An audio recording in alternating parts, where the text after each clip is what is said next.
বিশ্বকাপের যাত্রাটা আটলান্টায় শেষ হতে পারত আর্জেন্টিনার, কিন্তু সেটা হয়নি লিওনেল মেসি ও এনজো ফার্নান্দেসদের অবিশ্বাস্য কামব্যাকের কারণে। ৭৮ মিনিট পর্যন্ত ২-০ গোলে পিছিয়ে থাকা আলবিসেলেস্তারাই শেষ পর্যন্ত হাসি মুখে মাঠ ছেড়েছেন। ৩-২ গোলের নাটকীয় জয়ে তাই কোয়ার্টার ফাইনাল নিশ্চিত করেছে আর্জেন্টিনা।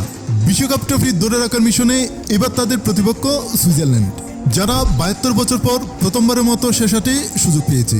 কলম্বিয়ার বিপক্ষে রুদ্ধশ্বাস জয় পেয়েছে তারা।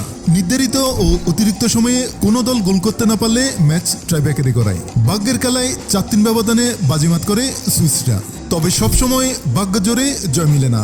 শেষ আটে যদি আবার প্রতিপক্ষ আর্জেন্টিনা হয় তাহলে জয়টা আরও কঠিন, কেননা ৩বারের বিশ্বকাপ জয়ীদের কখনো হারাতে পারেনি তারা। এখন পর্যন্ত ৭ ম্যাচে দুদলে সাক্ষাৎ হয়েছে, তাতে সুইসদের সাফল্য বলতে দুটো ড্র। বাকি ৫ ম্যাচেই পরাজয়ে তিক্ত স্বাদ পেয়েছে সুইজারল্যান্ড।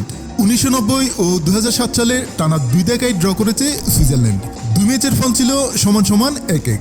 বিপরীতে ৫ হারে ২টি ছিল বিশ্বকাপে। তাদের প্রথম সাক্ষাৎ হয় ফিফার টুর্নামেন্টেই। ১৯৬৬ বিশ্বকাপে প্রথম দেখায় ২-০ ব্যবধানে জয় পায় আর্জেন্টিনা। সর্বশেষ ১-০ গোলে জয়টিও পায় ২০১৪ বিশ্বকাপে। অতীত পরিসংখ্যান তাই লিওনেল মেসিদের পক্ষেই কথা বলছে। তবে সময়টা ভালো কাটছে না আলবিসেলেস্তাদেরও, কেননা নকআউটের ২টি ম্যাচে হারতে হারতে জয় পেয়েছে তারা।